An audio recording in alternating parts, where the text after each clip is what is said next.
and tonight we're gonna master some drum and bass in this series of 10 episodes where we actually master track that we previously composed, arrange, mix into previous episodes. So I'm gonna try to put in the description below those tracks. This track is a drum and bass track. I started by creating the snippet, about 2 minutes, compose all the parts, put on the drums.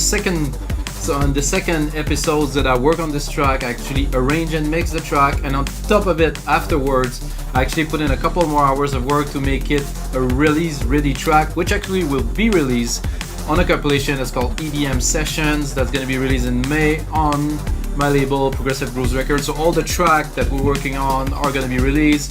I'm also going to create a bundle, put it on the site We Make Dance Music, of those 10 tracks that are the result of really, it's going to be 90 episodes. So 90 episodes, 10 finished track. I think it's pretty good results, guys. And if you didn't know, our website wemakedancemusic.com is loaded with project templates for Ableton, Cubase, Logic, and FL Studio. We got over 5,000. We have the biggest collections with producers from all around the world. So check it out, guys. wemakedancemusic.com. And then we have this track here, 175 BPM. Prepared a master, of course, in 32K at 96 kilohertz. I have the mastering chain loaded. It is the same chain, it is the same starting point as I always use to master my track. There's no big secret to it. You can actually buy it for $5 on our site, because this specific session will be for that drum and bass track. I don't know if I will change much, but the structure of it will be for drum and bass. The particularity, I don't know, I will see. I didn't master a lot of drum and bass track. I personally made a few, so... But let's see. Let's have a listen at the track first, and then we're gonna see. I don't know if you call that liquid drum and bass. It's a bit spacey. It's a bit progressive in its nature, because everything I do is progressive somehow. So I'm particularly proud of the drums. All program, one shot, one by one, no samples, no loop, just all programmed by hand. I mean, I could say.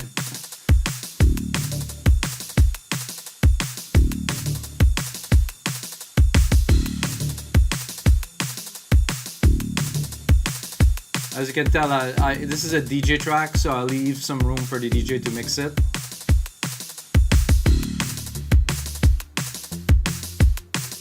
Then we're slowing it down a little bit, introducing this little bass, some pads. So we'll forward a bit, guys.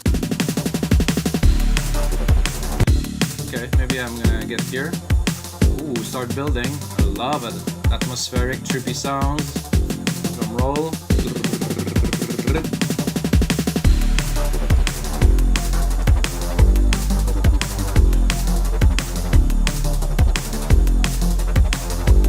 So if you are some drum and bass fan, please comment below, because I'm not a super crazy drum and bass producer.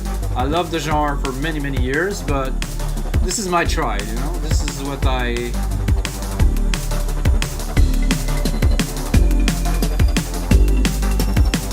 gonna keep on going here into the breakdown, just so you guys get a good idea.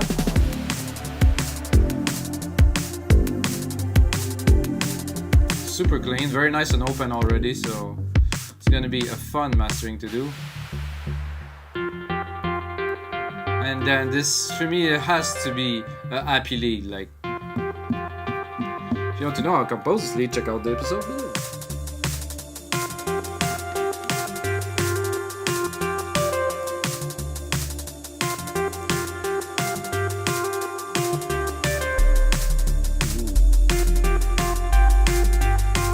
So really gonna have to work this sub bass that is in there, so in the master it come like it's great, but it's a bit loose. I want it to be just seizing the dance floor. So we're gonna start with this Renaissance EQ as the first part to sum the track, to have maximum loudness into our chain. So the output of it will be as loud as we can, using the auto gain here. Cut minimal, very minimal low, but I'll always do that. So I'm gonna pick a part of the track which is very busy, like here. Maybe here.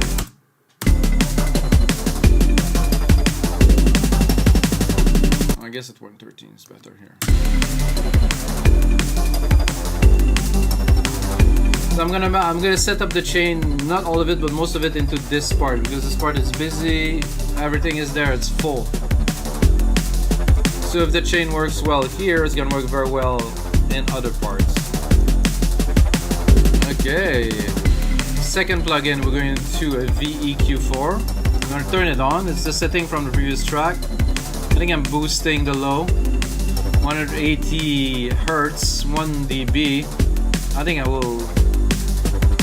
No, I'm not gonna touch it. Check the gain.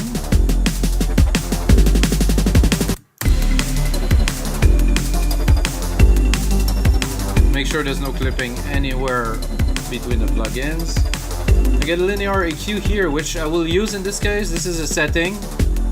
I boost the low a tiny bit, the very lows, and then cut around 5. Just I try to create some air a little bit. When it's busy around 5, 6, 7K, it tends to be a little bit harsh. So width, without.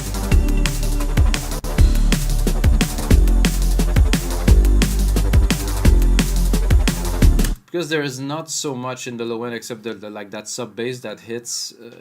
Yeah, I really need to make it shine. You can see it here. Boom. Boom.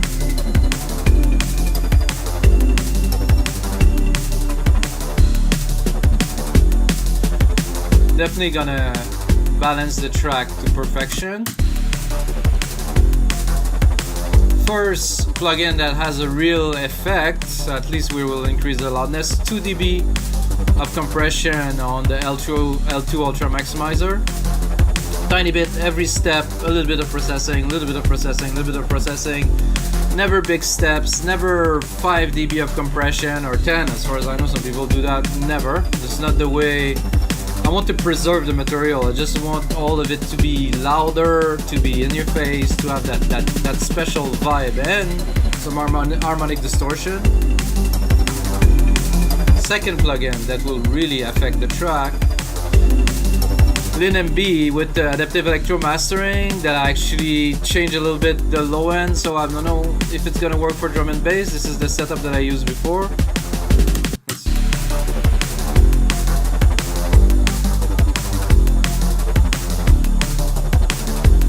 I like what it's doing to the bass. Let's bypass.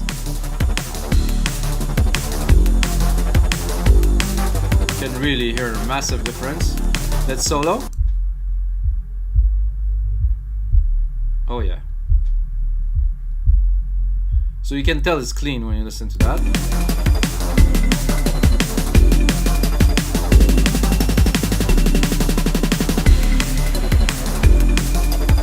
Ooh, it's getting exciting, guys.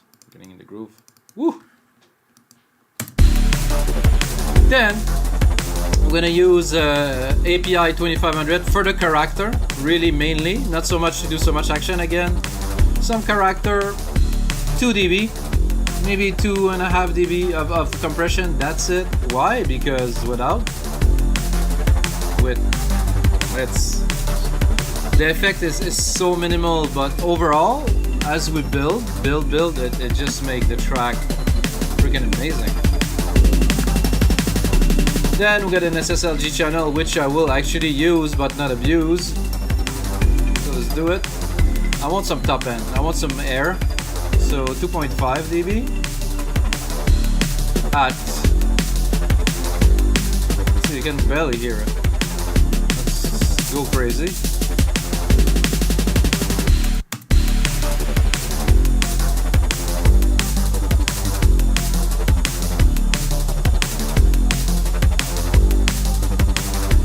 So I'm way too far because I'm at 5. I will keep it to about 3.5, I think would be good. Output is clean. Without. So I want to get that crisp feel, and this EQ is really good. And then I want the lows. I want some fat lows from it. 1.8, I would say. So what I'm doing is basically I started forging the track really, and then now I'm gonna put focus on the element that I really want, and then again I'm gonna compress it, I'm process it a bit more, and then I'm gonna compress it. So it's basically I'm gaining, like try to get like the sound, and then I'm taming it down, but it's gonna preserve that thickness, like that chug that I'm looking for. Make sure that we're not clipping, of course.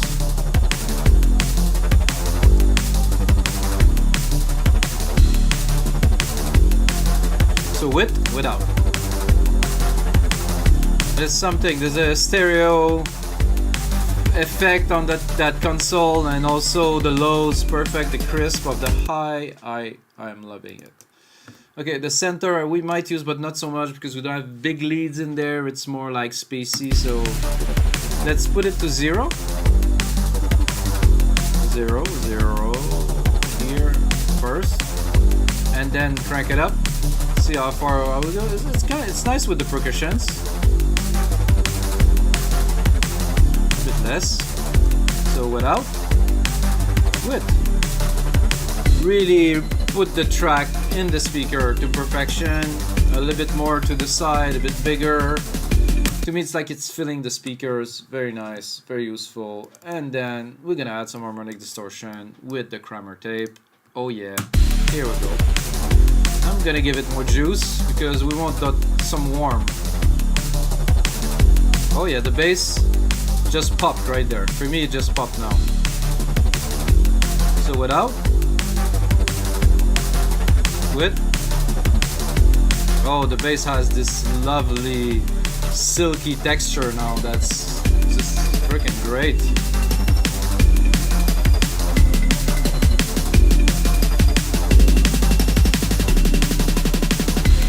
So this is what I was looking for at first that I told you guys. I wanted the bass to have this chug, and we're already there, but we still have a few plugins to go, so we're gonna make it even better. Oh, I forgot to put this multimeter here for you guys. So you see the evolution of the loudness. See, we still have plenty of room. SSL G compressor, tiny bit, 2 dB. Again, thickening, making the track bigger, different character than the API. More, to me it affects the overall program of the track. It like make the bass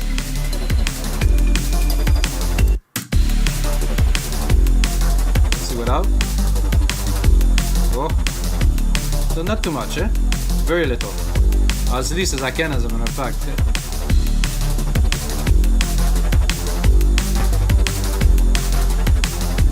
I like it, very nice. Then the second instance of LIN MB, which is the ultimate tightener, I would say. So this second instance is there to really finalize the track. It's an opto, it's tight, it's got a very narrow bandwidth.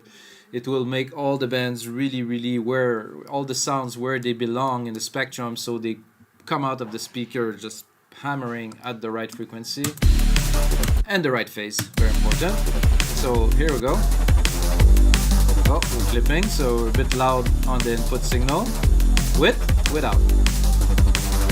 This is great, but it's still a little bit loose with it. Oh yeah.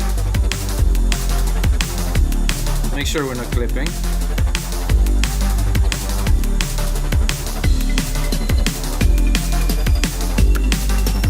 To me, all the elements are now springing. They're all coming into life, so. Okay, we're gonna finish the session today with the granddaddy or the grandmama, the L316, to make sure we get enough loudness so it's comparable to other tracks. If it is necessary, maybe not, but with the process that we did, we didn't overdo anything. So the track is still clean, so we're not gonna affect it so much with that. It's already tight, it's already squeezed into like a good bandwidth with good compression. It's not overboard. So what we're gonna do now is we're just gonna bring it up. So put on the track, then put the arrow here and see, make sure that you're not smashing the attenuation to crazy levels. But I can see already that the attenuation is just toward the snares. You can see it, the snare is hitting, it's taking it. And then, guys, be ready because I'm gonna crank it up. This this is what we got. Oh yeah, very nice. Very close to the speakers here. The ears is good.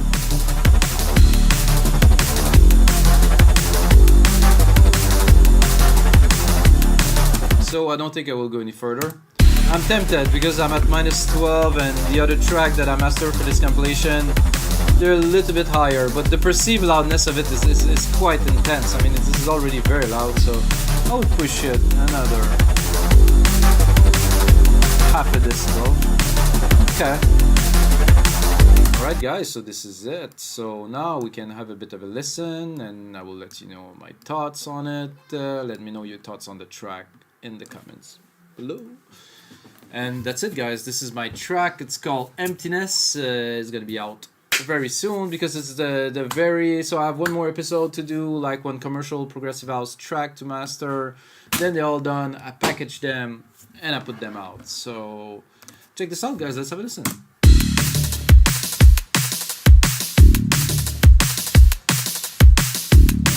I'm gonna check, make sure we're not clipping anywhere in the chain, of course.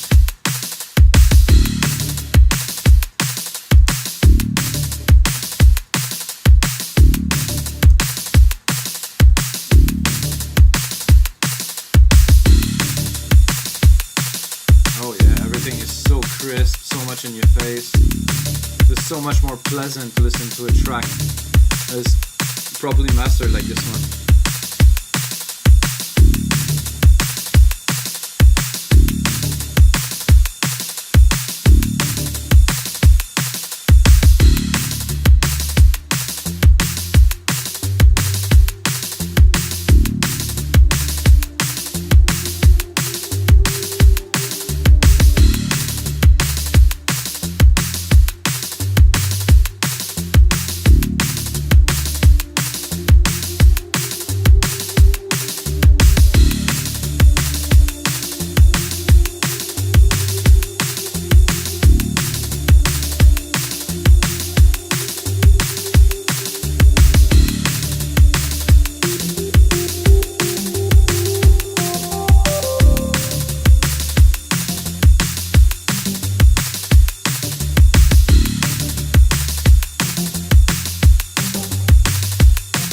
Bit of a long intro.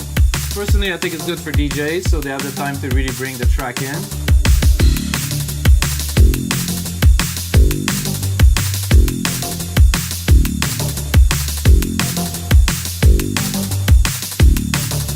So let's call it a club mix.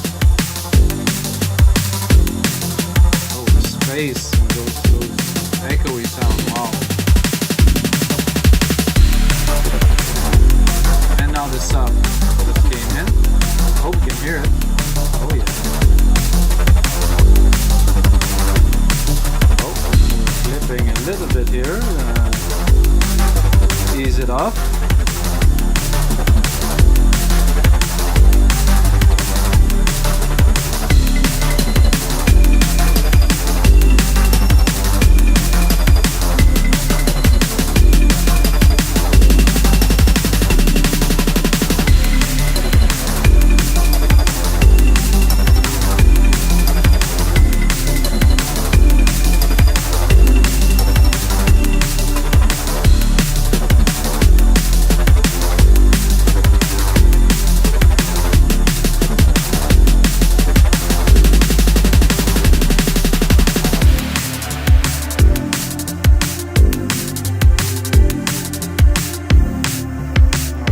I can only imagine the feel of something like that on a big sound system.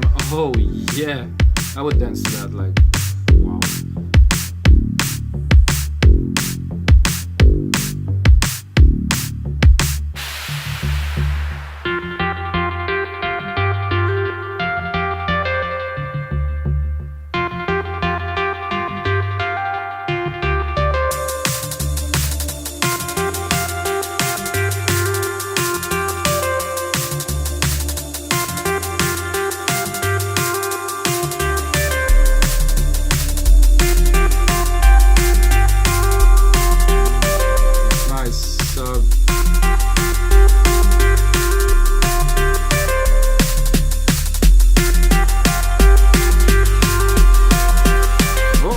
Equalizer in there.